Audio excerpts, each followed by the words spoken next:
Ladies and gentlemen, welcome. As we set it with the organizers, this session is going to take place in English. I'm very happy to see that no one's leaving the room in panic now after we've said that. But this, by the way, is also a fantastic sign of how Poland has changed. Even 10 years ago, we would have to have maybe half of the people listening to the interpreters. Now it's possible to organize a meeting like this, to have a session like that in English, and everybody's basically happy. I hope you're not happy because you're not understanding anything and this is a time to take a nap. No, we're happy because this is going to be a very interesting session. The panelists have already been introduced, so let me start right away. One more technical comment. We have approximately 60 minutes, 1 hour for this meeting. At the end, we will have a very brief Q&A session, but please note, a very brief one. That means that if we have many questions, we will not have time to answer all of them. Make a mental note or perhaps a written note of anything you'd like to ask about. Be the first one to ask the question at the end, then you will have a chance of having the question answered. Now, to start, the past several years, and especially the past several months, for people who have been active in the cinema market, for film distributors, for producers, for theatrical operators, have been the time when they started saying that something is happening, something strange, probably something that we have not seen before. People started defining why it's happening, what's happening to the audiences, what's happening to cinema chains, operations. I think if we want to talk about the future of cinema, we have to start by the definition of the present of cinema, of what's happening and of what the problem or the strange situation is. And this is the role of Peter Buckingham, starting this whole session with a brief presentation. Peter. Thank you, Michał. Good afternoon. I've got 5 minutes to give an introduction to the kind of issues from the perspective of the cinema, from the cinema itself. I started my life and work as a 35mm projectionist. I opened cinemas, I've closed cinemas, I've built new cinemas, I've distributed hundreds of films. I've been a public servant for 10 years, overseeing digitization. I worked with digital then, and I still work with digital now. At the heart of this, though, I think I started in the cinema, and I still love the cinema as well as cinema. So this is quite an emotional connection with me as we try and uncover what's happening in the world of the cinema. I want to give you a bit of a context, which is that of where cinema is sitting at the moment, and it is this. Unfortunately, for anyone who's a producer or trying to make a film, you're making a film into a system that is declining in value, and that is mainly because of the decline of physical media, the price of physical media, and the VOD and other forms of internet transactions are not increasing in the same way. So the system has less and less money within it. Okay? This is mainly about the home entertainment aspect of this. This is a very important issue to think about even if we think just about the cinema in itself. That was Western Europe, this is North America. These are the Western economies. The European, the more mature film economies. It's not quite the same in the Far East. But most of the revenues that are coming out of independent cinema are still coming out of Europe and North America, so it's pretty valid. So there's just the two general points. The two big mature film markets are declining in overall value. In cinema admissions, what we're seeing here is that they are static with a possibly gentle decline, but static or gently declining in Western Europe and the same in North America. It varies from country to country. Northern Europe is better than the Southern European countries. And as you can see, North America has some degree of a decline as well. There's your own emissions, showing roughly-ish the same picture, which is you're going along roughly the same bit. You had a pretty bad year in 2013, I gather. You dropped from about 2 million emissions, which has caused a bit of grief. But there you can see roughly the same picture. I've no idea what happened in 2005. Someone can tell me later. Now, I was asked to show you this. This is what is called windows. This is how we get value out of the system in the film business. We chop a film up into rights, into different platforms. There's the cinema window where you've got a certain amount of time, and then it goes into the retail, the rental, the subscription, and then finally free television. I hope some of you are aware of this. I'm not sure how much you know, but that basically is what is the life cycle of film value for any individual film. Or at least that's what it used to look like about 10 years ago. It is now much more complicated and getting more and more complicated as life goes on, as we get more and more new things coming on stream, like, for example, the increasingly rapid emergence of subscription VOD, SVOD, or as we call it, Netflix or Love Film. Now, just to move on to the home entertainment in itself, in terms of the consumer, is getting easier and cheaper. Now, this actually is a screen grab of Wolverine. It is from Sky in the UK. It is Sky now, and it's 4 months after its release in the cinemas. It's a major Hollywood film. It is available for only £3.49 to rent through your television, right, via the Sky store. That's a pretty cheap number for a big Hollywood, big budget film, pretty close to the release date still, at the same time as the DVD, onto the back of the television, through into your television, or yes, through the television. So this is what's happening. There's a tendency for things to go cheaper, and there are things coming easier into the home. And when we move on to subscription VOD, this is the Netflix screen grab, which I don't think is in Poland. It's not in a lot of countries, but believe me, this is a game changer in the way that consumers are relating to acquiring film or watching film, and I'll talk about that in a minute. But what's really important as well is that little thing down there. You can watch it on your PS3, your Wii, your Xbox, your PC, your Mac, your mobile, your tablet, and more, it says. Now, this is film we're talking about, so there's a bit of a challenge to film industry and content makers as to how we end up people wanting to watch our film on what device. Now, and Netflix, of course, are getting much more confident, and in that Windows bit that I was talking about, they're quite a little bit down the line. They're much more confident now. They've got a lot of money. They've got $1 billion at the back pocket, and they're saying, we want to be online with the same time as the theatres. But at £5.99 a month for all-you-can-eat films, that's not a very good proposition for individual content owners. That is not a lot of money going back to you. That's like one DVD. But this is all you can eat for a month. Now, we've done some research recently with the British Film Institute, some scoping research as to where consumers are perceiving the value or otherwise of video on demand and premium video on demand, meaning VOD at the same time as the cinema release, in the UK. And we carried out a bit of work in October 2013. It was focus groups, 2 groups was talking to people inside and outside London. Now, there's a very interesting thing in there. 2 groups, half were the young digital natives, under 35, and half were regular and half were older. Who's under 35 in the room? Could you stick your hand? Under 35? Under 35, put your hands up, please. And who's over? Why are all the over 35s in the front and all the younger ones at the back? I have no idea, but it's very clear from this end as that is what's happening. So we have a divide between the front and the back, and we have a divide in the way that people watch or feel about the cinema. Because for younger people, the premium brand of cinema is the best place to see a film, that's you at the back, is much weaker than the people in the front. The older 45 plus, which is this lot, me, I grew up in a world where cinema was the best place to see a film. That's what I knew, that's what I was told, that's what it was, and it was true. Televisions were black and white, and in my time, not even colour when I was growing up. Okay, so it was clearly, and when they were small, they were, cinema was a vastly different and much better place to see a film. I knew this, I grew up with it, I still believe it. I know this is true, you will never make that different for me.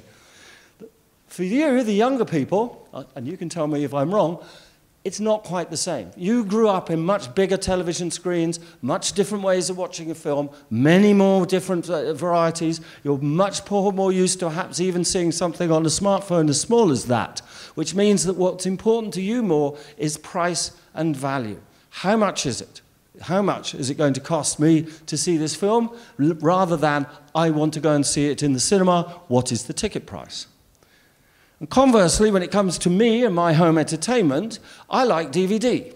I actually don't really stream a lot. I didn't even understand Netflix until I did these focus groups, weirdly. I didn't understand how to transact. I don't like seeing things on small devices because I still think big screen is best for film and so on. So DVD, I go out and I buy DVD. You don't. You have multi-device viewing and you stream a lot. If you've got Netflix in your country, that's what you use, or Love Film, and so on. So there's a tendency there, that is the divide and the difference. Now the challenge, therefore, and perhaps this is the discussion for today as I finish, is this. What does the cinema business, or we as cinema people who care about cinema, what do we do to try and deal with these issues? Do we cut our costs? We have less people in the cinema, longer queues, put more advertising in. 2, do we cut the price of a ticket to try and compete with the £3.50 Wolverines? 3, do we maintain the premium value of the cinema brand? How do I convince the younger people, who are perhaps not as convinced as me and the front rows, that actually the best place to see the film, by a long way, is in fact the cinema?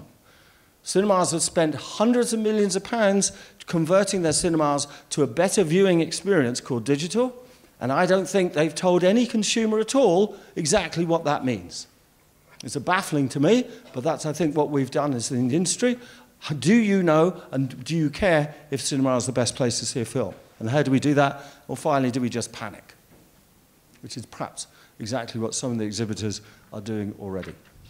Okay, well, I hope that's helpful to a beginning case. There are plenty of much more conversations and reports that you can get off my website, where we've written quite a lot of reports about the release patterns of individual movies and video on demand, and it might be worth doing. And then we'll have that full report I refer to being published in February.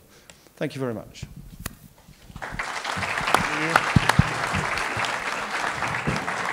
And if this panel was a film, the camera would be showing something completely different. You could not see that. We set with Peter the 5 minutes time limit for the presentation. He started the timer at the beginning, but then very conveniently he stopped it at 2 minutes and 13 seconds, okay? So at any time when he was looking at the timer, still 2 minutes to go, okay? That's why the presentation took 10 minutes, then 5. But of course it was fantastic. And gentlemen, the question, that's what happened, exactly. And first question would be, would you like to add anything to this? And second question, immediately connected with that, would be, has something happened to the audience? Has the audience dwindled in numbers? Do we have less people who would like to see films, or do we simply have less people who would like to see films in cinemas?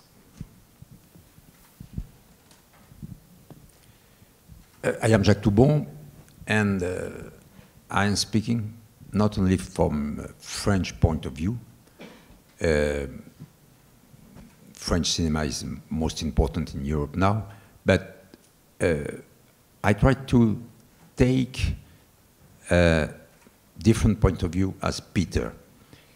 First, I am very happy to see that in this symposium with the University of Krakow and all you, the students and the teachers, there is a very positive phenomenon. I would say the reconciliation between culture and economy, between culture and market, and for this time, between movie industry and market. Movie industry is a strongly public-supported industry in Europe. But every people now understand that you could access to the audience through market and not another way. And that's a very important thing that students in the economic field, in the administration field, are conscious of these cultural issues, but as people of the cultural side, as discussing with economic-minded and market-minded people. But I want to broaden the view worldwide. What Peter said is the truth. But if you make a broader eye, and if you watch the worldwide scene, the worldwide theater, I think we could have another perception. Worldwide, the number of viewers is increasing.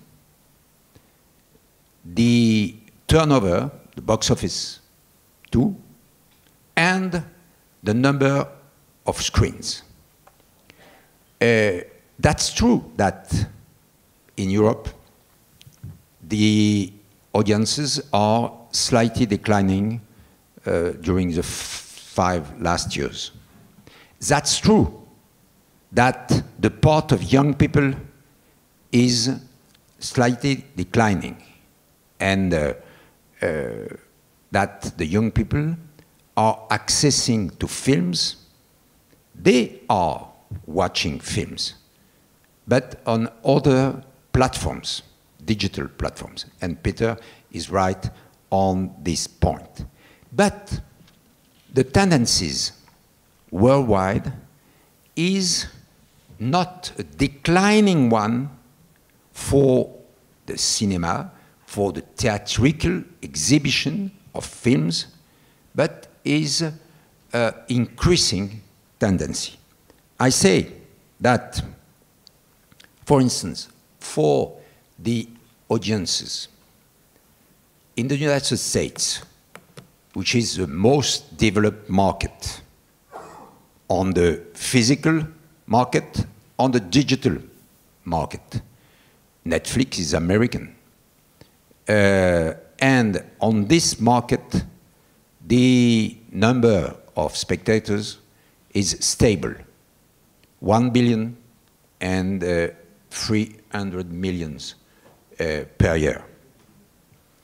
In China, it is strongly growing from 170,000 5 years ago to 500 millions this year, last year.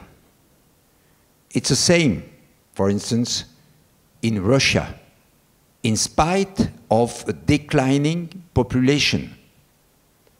So, on this point of view, audiences, there is a growing tendency. For the turnover, for the revenues of theatrical exhibition, the box office was $29 billion 5 years ago. It is now $35 billion. And now China is the second market just after the United States. And for the screens, through the multiplex, the number of screens is now worldwide around 130,000 screens. 40,000 in North America, it's stable, generally slightly increasing. In Europe is about 30,000, slightly increasing too. But in Asia and Pacific area, it was 2 times more in the 5 last year. In China, they are building 10 new screens every day. 10 new screens every day. And what is remarkable is that in this multiplex system, there are now special art house screens. For instance, in a country like Korea or in Israel. There are more and more the movies, theaters, are becoming more and more cultural center with all the other artistic disciplines. And on the other side, Peter said that the other public facilities like a museum, theater, are making events, opera, are making events with films, you know. And so I think this development of screens and of audience is not only based on the strictly movie theaters use. And so, what I would say, that there is for the movie industry strong and large opportunities. In spite of all the digital platforms, all the digital use, there are now a strong future for movie theater and theatrical exhibition. Movie is a work of imagination, but movie industry is so a talent, a creation-driven industry. But this industry, this offer, this supply, has to meet with audience, with demand. You are the audience, and I think that it would be interesting to know what are you thinking of that.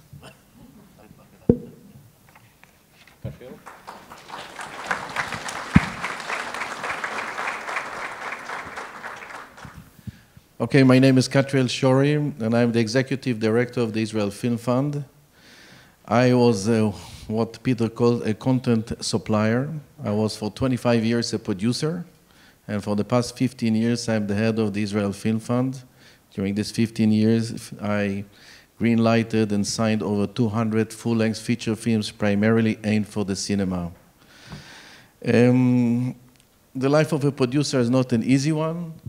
I'll tell you just in 20 seconds. I produced what is considered one of the 3 or 5 most successful Israeli feature films ever in 1984, nominated for the Oscar and so on, with more than 1 million people in the cinemas in Israel. And now, 30 years later, I still get every year a nice check for this movie. 4 years later, I produced what is considered the worst disaster in the history of Israeli cinema, and I lost everything I ever had in life. So I've been there, and it's a real roller coaster. One of my teachers when I studied in NYU Film School was Robert Altman, a director you may know, and basically used to tell us every day, it's not a profession, it's not a job, it's not a way of life, it's a slight mental disorder. So this is where we are when we talk about the film industry. Some people will call it industry, some people will call it just an art form. Basically, when you think about it, it's probably the latest, the most modern, the newest art form to come on the planet. It's about 120 years old. It's basically when first thing what happened with the Lumiere brothers in France, by the way. It comes after huge revolutions in the world, after the church lost its power, after the emancipation and so on. It's actually the most secular art form, if you like, the most modern one, and probably the most powerful and influential art form of our days. And this carries a hell of a lot of responsibility on our side, but it also shows you that basically we are in the business of storytelling.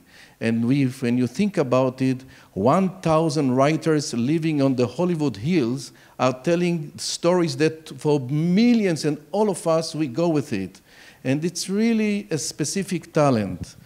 But there are also other elements and I was asked to tell you a little bit about the mechanism of actual making films and so on. Basically, there's no real particular business system in it, but I would just tell you that it's a very unique industry if we use the word industry. Why? Because we have to combine here three main elements, and each one of them is very specific. It's a project management in terms of when we think about management, because every film is a project in itself. Every film, the same as Agnieszka said, it's a prototype, it's one of a kind, and when we do a prototype, we put special attention into this prototype. There's no mass production or line production. Every film, it's a unique creature. And this calls for specific ways of understanding project management. But also what it is, we have to manage money, we have to manage talent, and we have to manage time. And managing talent is the most challenging thing that we have to face. Because when you think about what is film as an art form, basically we go and we see that film is made out of very old, very ancient canonic art forms. Storytelling, painting, music, sound, all those things. All these very, very old and ancient art forms, we have to learn how to integrate them into a new art form, which is called a movie. By doing that, we employ a lot of very talented people, the production designer, the makeup artist, the scriptwriter who writes stories, the cameraman, the people who are all, each one of them is a real artist in his own right, in front of the camera and on the back of the camera. Each one of them comes with a very big and a healthy ego. Each one is a real artist. And our test, and our real test in managing creative people, is to give them the space, appreciate their egos, but create the opportunities for them to bring the most of their talent out for the benefit of creating a new art form, which is called a movie. And managing creative people, it's an art in itself, believe me. The other thing is, of course, managing money. Because you actually, when you think about it, we create like a factory. We create a plant for a very limited time, let's say 8 months, 7 months, 9 months, in which we spend a tremendous amount of money in a very limited time. I was the Israel line producer for a film many years ago called Rambo 3 with Sylvester Stallone.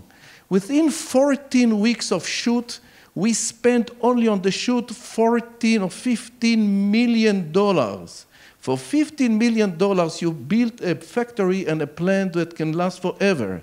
For us, we created a huge operation with 250 people. 6-7 months later, it all came down and we all went home. So to be able to manage money and to manage this kind of cash in a zero time, in a very compressed circumstances, this is part of the financial management of the making of the movie. But it doesn't stop only that, because we have to understand that eventually we will have also to move and sell and distribute the movie. It's one of the few industries that when you think about it, it has built in a fee, a producer's fee, a fee for those who manufacture the product. In other words, we are being paid for producing the film and not necessarily for selling the film. If we will sell the film, we will get a lot more money. But we are being paid during and for making the film. So creating the product before we have to sell it, because those who make it this water, they are not necessarily being paid for it, but they hope that they will do it good and then they will sell it, they will make a lot of money. With us, we have our fee built in. So there are very specific elements in our particular business, if you like. Arts and culture management, it's a complete different discipline, which I believe really it's extremely intriguing. And we go, when we talk about, as we heard, it's really a talent-driven industry. So we have a whole area of development, and then production, and then marketing, and then sales domestic, and then sales internationally. And For a producer, he has to go through this whole arc and really think in strategic terms. What do I do? Which is the right story that I pick up to develop, and how do I take it all the way to the marketplace and into the cinemas? Now, talking about cinemas, I have a less bleak view on the situation of the cinema nowadays. I believe that, as I said yesterday, we are really communal creatures. We are social creatures, and we love to get together and experience things with friends and other people. I believe that I'm not sure that technology transforms people into antisocial creatures. I mean, you can scan the Facebook, and it doesn't necessarily replace social gathering and going together to restaurants and so on. And I believe really that watching, let's say, a comedy alone at home, it's different than watching a comedy with 400 people in the cinema and laughing together with them. So there are certain additional merits, I believe, still left with going together, being together, watching certain films that you will not see on television, because television is tremendous nowadays, and the television series are great and so on, but they are heavily based on writing and on dialogue. And when you want to see a movie with tremendous landscape, with tremendous camera work, with additional values, you have to maybe go for the big screen and enjoy the whole option that the big screen gives you. I have to finish, huh? Okay. 2 minutes ago.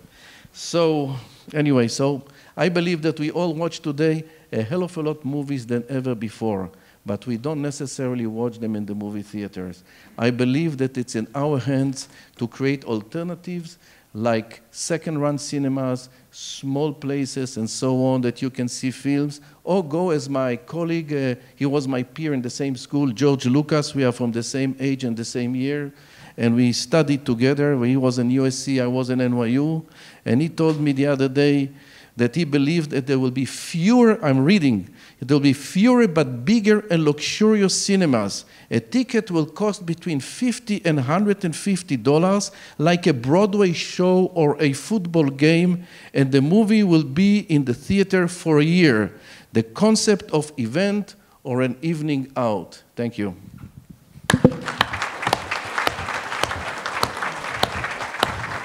Now that is a very interesting thought, because this is not the first time that we're talking about cinema being in danger or being in peril.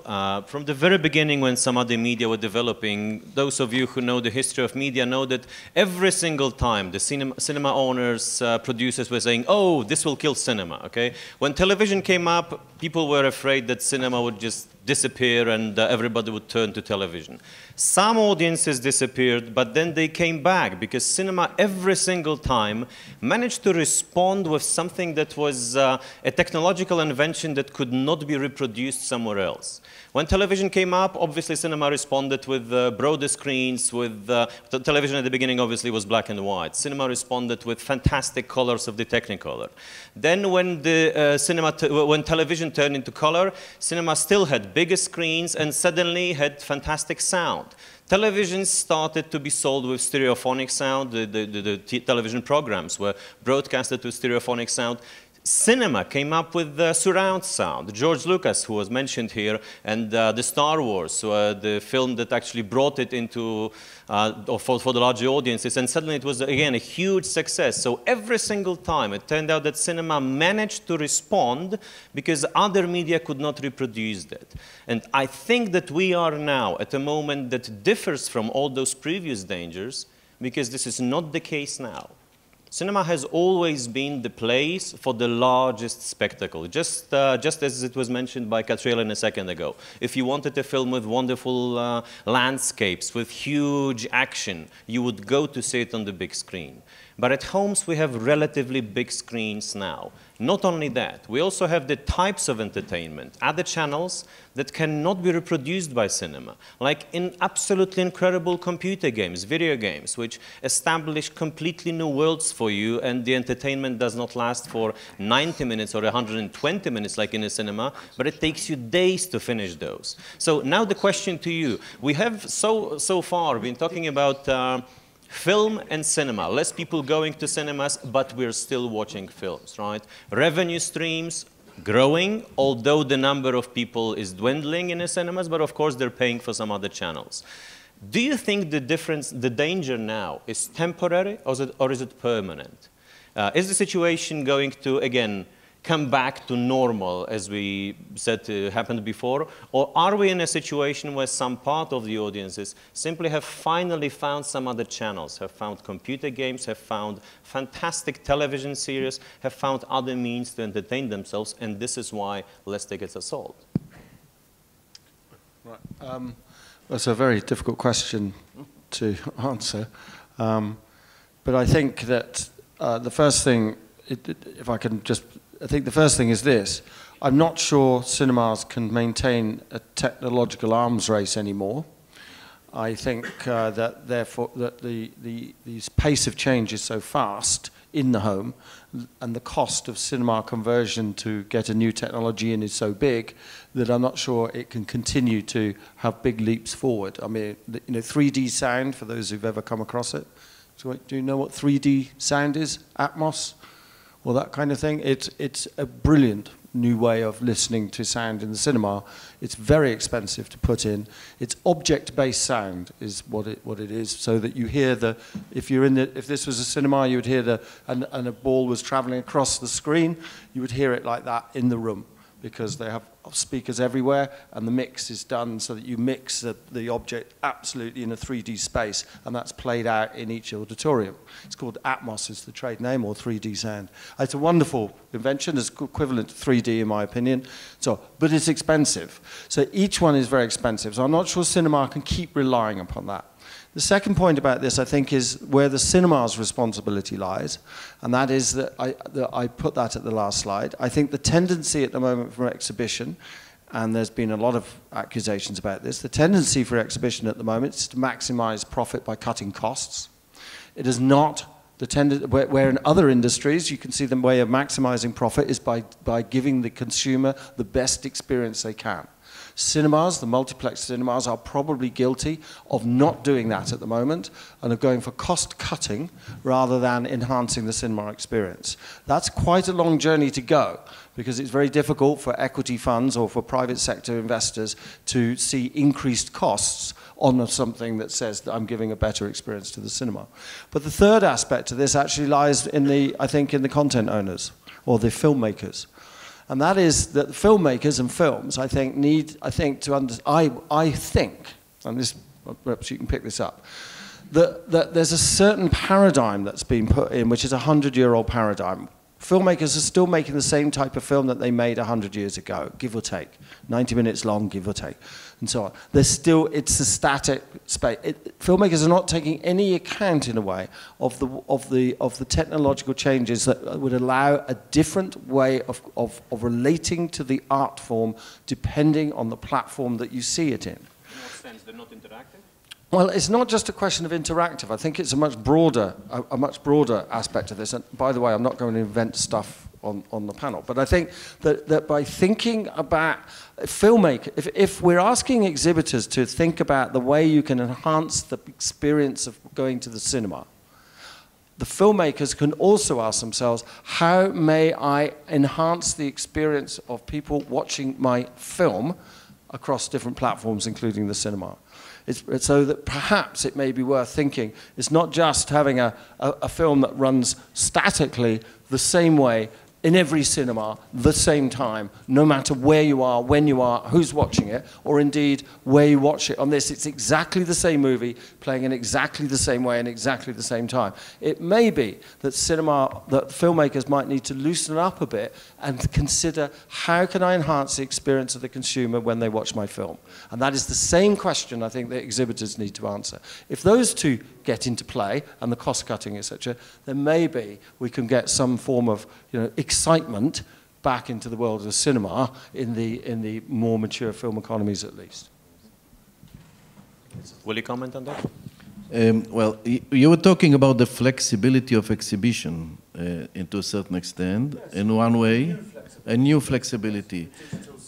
or digital cinema and so on. So we can see, for example, in some countries like, you know, small cinema theaters, which are called second-run cinemas, that people who didn't manage to see the film in the regular theater because of all these economic constraints, so they can get to see it in a second run. We see in New York and Tokyo and other places, for example, a whole chain of cinemas on rooftops. Like they take rooftop cinema on high rises and they create cinemas on the rooftop under the sky. We see all kind of other options and alternatives to see the films, but in a cinema environment with a group of people as a joint kind of experience and experiment. In terms of low budget and so on, of course, there are a lot of possibilities, and we see some very low budget films, which of course the risk is lower, and this new technology definitely allows for it. But so the question is, but no matter if it comes from games or cartoons or whatever we are looking at, we are all the time in the storytelling business. And no matter from where it comes, the storytelling goes thousands and thousands of years ago from the caves in France. This is it, storytelling, whether it comes, the origin is games or cartoons or whatever. We will always stay in the storytelling. I'm not sure you can break it in a way or really move it to a new, maybe there is, I don't know, but I'm not sure about it. It's a storytelling art form. And that's one of the comments from some of the filmmakers who have been either accused that they're not getting into the more interactive form of perhaps creating a film where the audience actually makes a decision somewhere in the cinema where the action should go and so on. That good storytelling requires a decision maker, not a committee that decides about it. If you have a talented filmmaker, he can tell us a better story than any of us could come up with on our own. Mr. Toubon. Two remarks. One on the technical side, that's true. The revolution was probably in 2009 with Avatar and the 3D. Now the next one could be, except beside the Atmos for the sound, it could be the laser light, you know. But laser light, it's 5 more lights than the actual system. But it is 10 times more expensive than classical digital installation, you know. So it's a question for the people who are the owners of the theaters, of the movie theaters. But it would be the next step, probably, laser light. Another remark, it's about the question of the windows. That means Peter explained where are the period where there is more rentability for the movie business, you know. And now the question is the theatrical exhibition is in every country in some way, legal or not, protected.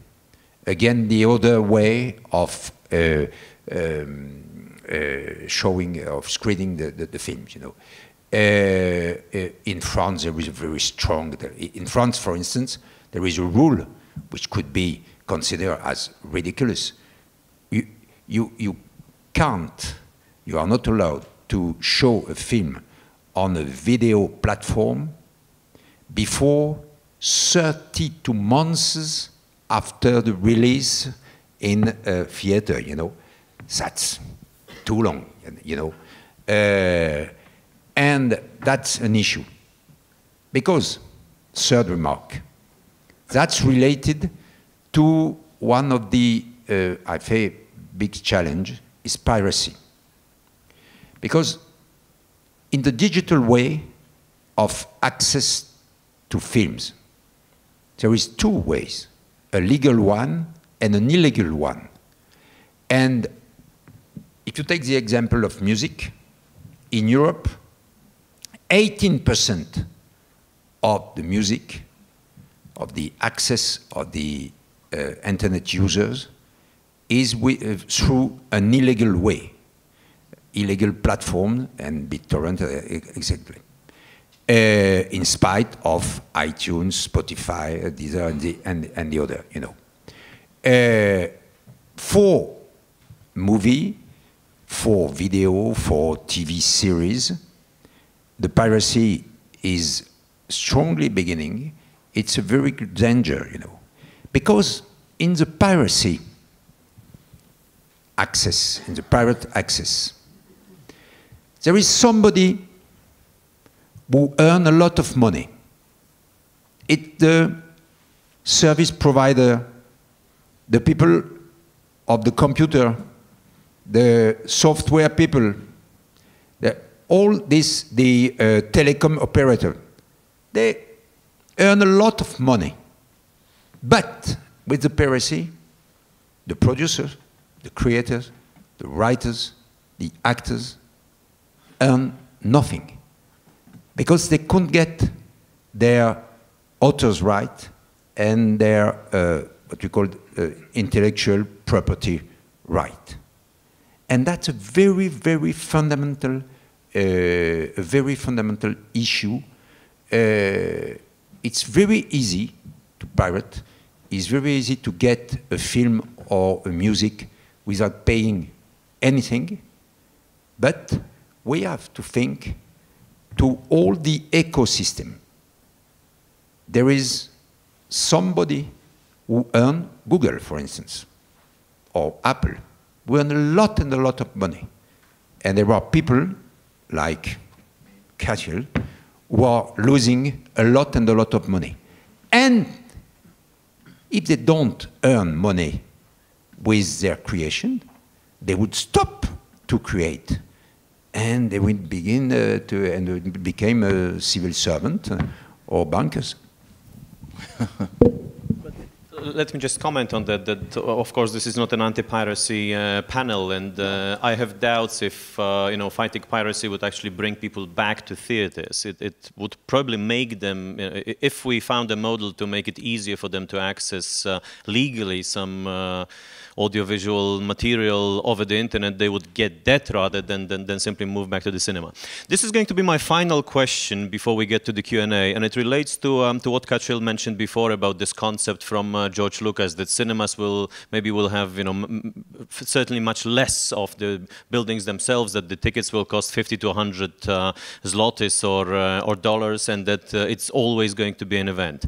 How many of you within the last 12 months were in an opera? An opera. Please raise your hand. I think this is where the future of cinema is then. Because before this, I would have thought that maybe 5 hands would be up.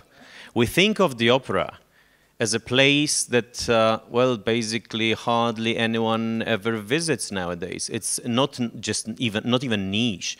It's a niche of a niche entertainment. Of course, if you compare opera audience 150 years ago to the audience that it has now, it tells you something about the channel of communication in the arts world that can differ or that can change when new forms of entertainment come in. I don't think cinema is going to go the way of opera, meaning that, let's say, in 20 years, it's not going to be that, you know, who was in the opera in the last 12 months, hands are raised. In the last week, no hand is up, okay? We want people to be in the theaters every single week if they can, of course. We want people to see films on the big screen. But let's now just talk for a couple of minutes about the scary thought of cinema going the way of opera. If there are, please answer this question, if there are any models that we know should work. If the experts, the distributors all over the world at film festivals, producers, have come up with, say, a list of things, we'll have to try this, this, this, and that, and one of those will be fine. Do we know how people should get back to the cinemas? Make good films. Make good films is one thing, sure. I don't know if it, yes. For how many of you think that the ticket price for going to the cinema is too high or is prohibitive? Nowadays. Here it is. Even people over 35, some of them raised the hand, which is very, very significant, I think. So I'm not a very big businessman, as you know, as you heard. I lost so many times. I lost so much money in my life. But anyway, I went to the cinema owners in Israel, and I told them, listen, I'm not inventing anything here, believe me. Look at the airlines. Look at the airlines and see how they market and what is their marketing strategy. They understand that an empty seat is a lost seat. We are not in a business that you can stock your product. You cannot stock your product. An empty seat is a lost seat. In Israel, if you have 3 people in the cinema theater, you must run the movie. Even at least 3 people. Less than 3, he can tell you, take the money back and go home. But 3 people, he has to run the movie. So if you look at the airlines, you see that they have this last-minute tickets for $90 to America or back. They have all kinds of strategies in order to fill the seats. And I think that one of the ways, maybe there are many others, one of the ways is to be a flexible box office and a flexible pricing for last minute, for different age groups, for senior citizens, for niche audiences, for children. We run in Israel a special thing in the mornings for mothers with babies. They come in with their carts, there's somebody looking after the carts, and they are all sitting in the cinema theater, all mothers or fathers with babies. And they are not crazy, and they are not mad that the other baby cry, because they are all with babies. But every week I see 3 times a week between 10 and 12 in the morning, all the mothers coming with hundreds of these things. They put it there for somebody's looking at it, and they watch movies with the babies in their hands. So, I mean, there are ways of utilizing your cinema hall, not 6 or 8 hours a day, but sometimes 18 hours a day. It's all about, trial and error, and use your facility in the most flexible way. Okay, this is especially important in the context of what Peter showed us at the beginning, of services that you pay £3.50 for a monthly access and get anything you can. Obviously, the price of the ticket is one of the factors. Any others? Any other plans, models? Are they known?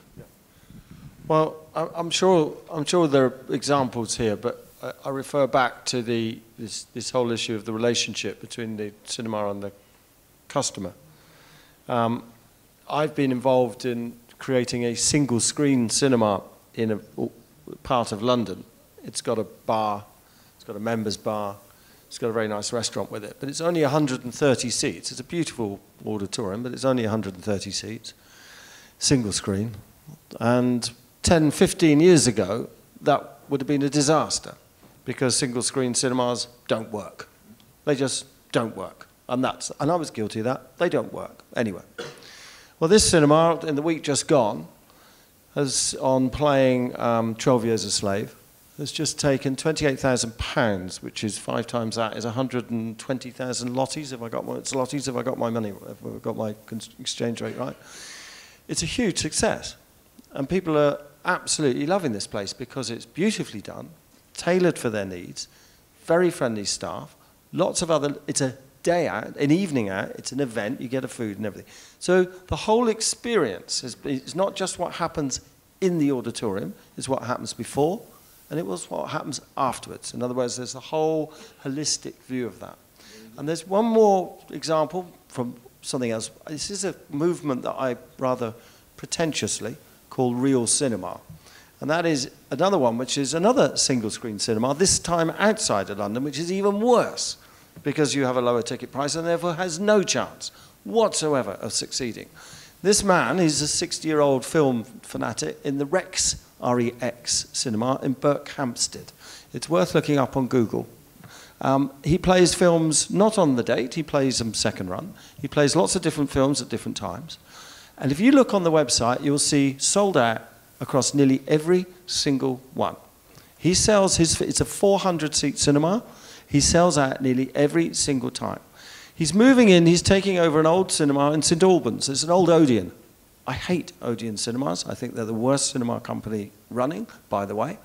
Odeon withdrew from the St Albans because, surprise, surprise, they failed to have a relationship with their customers and tried to sell the cinema. And they sold it to this man, and he raised £1.5 million from the local people because they love him, they love his idea, and they've given him money to open up a cinema. Now that's what cinema operators can do if you connect with an audience, and that's what, if you're Odeon, you can do if you don't connect with your audience. So there are examples out there, but you have to be much more engaged with the consumer, I think. Absolutely.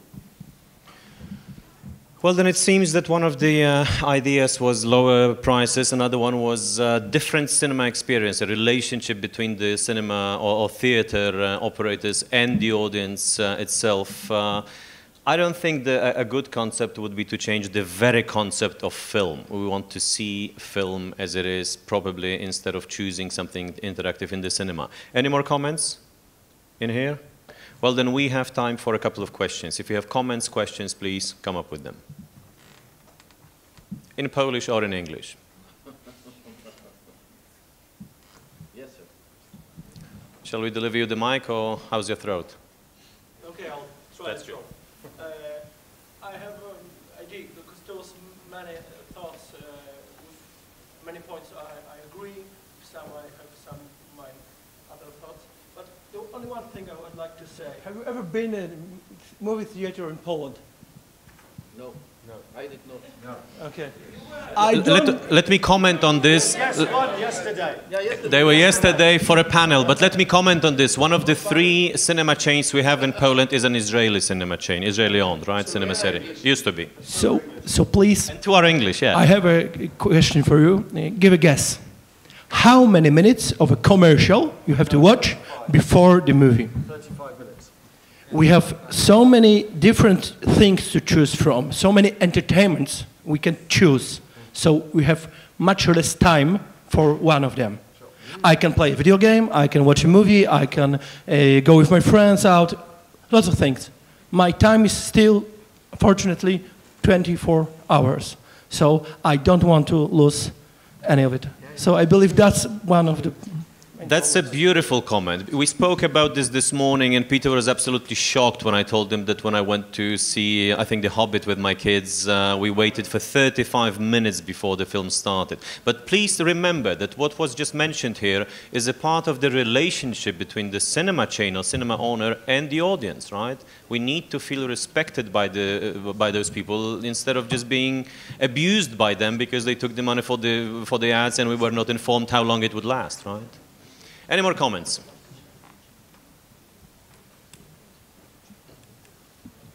Thank you for we have a mic for women, as it seems, not for men. Thank you for a wonderful discussion. And at first, I wanted to address to Peter Buckingham about the prices of the tickets, because in Poland, when I talked with my grandmother about her youth and how it looked like when she was young, it was on a very daily basis that she would go to the cinema after school, because that was so cheap that even children at school could afford that. And right now, me being her age, well, 50 years later, I cannot afford to go there on a daily basis, on a monthly basis, to be honest. So I have to choose films that are worth going to the cinema instead of searching for them on the internet also. So again, the costs grow inadequately to the actual household income in Poland. And the idea of second-round cinemas is also not working in our country because those small cinemas cannot afford buying the distribution rights, because the distribution rights of films are too high for the small cinemas. So the second round of the films isn't working in Poland. So I know that you're from different countries with maybe better economies and so on, but could you think of an idea that would actually work in a country like ours that is still developing and it doesn't have that good economy for culture? Thank you. Well, I mean, the issue about price is the most fundamental one: the price and value, price value. And cinemas have progressively increased their ticket prices over the last 10 years, over and above inflation. So when you see admissions, it goes like that, and when you see revenue, it goes like that. right? And they've been very good at that. But there is a price to come to that. You know, people are getting, excuse me, fed up. You know, they're getting annoyed. It's not for me. I can only go occasionally. And so these are warning signs. This doesn't mean that it's a disaster, and I'm not saying it is, but these are warning signs. Young people are not going. They're moving elsewhere. So I worry about this. So the question is, what do we do about it? Now, that's much more complicated, because the one thing you don't want to do is to start cutting your price a lot, because you're trying to say to people, I have a premium product. It's better than the £3.50 Wolverine. And even if Wolverine gets near to the date, it's still better. So I want people to pay for a premium product. So if I can do that, I can. But at the same time, I have to be careful about the price. Now, there is one very successful, and this is a real lesson for Poland, actually. I knew this before, but I know more now. And that is that one of the most successful ways of getting people into the cinema in the UK who don't normally go is what's called the Orange Wednesdays, which I'm part of setting up, which is I know you do, but it's only in one cinema chain. Right? Now, the Orange Wednesdays deal in the UK is very fundamentally different from the Orange Wednesdays deal that you got in Poland, right, as an industry. The Orange Wednesdays deal in the UK, Orange give us millions of pounds a year as an industry for the privilege of sponsoring Orange Wednesdays, and the whole exhibition industry has 2-for-1 Wednesdays. So that means the industry has a lot of money to do stuff to promote cinema. So we put money into anti-piracy, and we put money into education from that money, and some of the money goes back. Now, in Poland, for whatever reason, that didn't happen. So instead, you have Orange Wednesdays is seen as a competitive device to compete with another exhibition chain, as opposed to a way of generically bringing people together and saying, I have an issue about price, how can I get all of the country involved in coming to the cinema on one day? Orange, you pay for that, and I use that money to do other generic stuff. Now, just on something like that, as simpler, there are good examples on that example from other countries, and yet for some reason, in this country, it turned into a competitive advantage against other sites. And that's kind of painful. Watching from my perspective, that's painful, that hurts, because you missed a big opportunity to help build audiences and to promote cinema. I'll paint the image even worse. It turned out that the cheap Mondays or cheap Wednesdays turned out to not just be even a competitive edge against other cinema chains. It turned out to actually cannibalize on the audience of this very chain that introduced it in Poland. They found out that right after the introduction of cheap Mondays or cheap Thursdays, less people were buying tickets on Saturday and on Sunday or on Friday. They were waiting for the cheap day. So again, it's also the matter of introducing some specific model. I'm afraid our time is almost up. Katriel is raising a hand to have a final comment here. No, I mean, it's really like the same as we create and we produce and we write for niche audiences. We do drama and comedy and horror and sci-fi and so on. We can also think in terms of audiences, in the niche audiences, and we can create a scale for senior citizens who can come at the matinee or in the mornings, the early afternoon for a specific price. And we can do it for for school kids, for high school, for university, if they show a card, as we do in our country. So you can do a flexible pricing for a particular group of people and really utilize as much as you can your facility. Okay, let me have the final comment actually. I'm not sure if you've realized, but this is the first time in the history of humankind that the knowledge passing model has changed. For thousands of years, we had a situation where the older generation was teaching the younger generation how the world works, how devices work, how things are used, okay? Nowadays, I have an 8-year-old son who explains to me how a pad for a PS4 with the new FIFA 14 works, okay? For the first time ever, we're in a situation where it's the younger generation that teaches the older generation how the world works so that you'd be able to walk around, okay? But without that thought, or actually leaving that thought on the side, we've seen this division line here, right? The over 35s in the front, the under 35s in the back. The under 35s, please take this thought, at least from the over 35s. Film is better in a theater.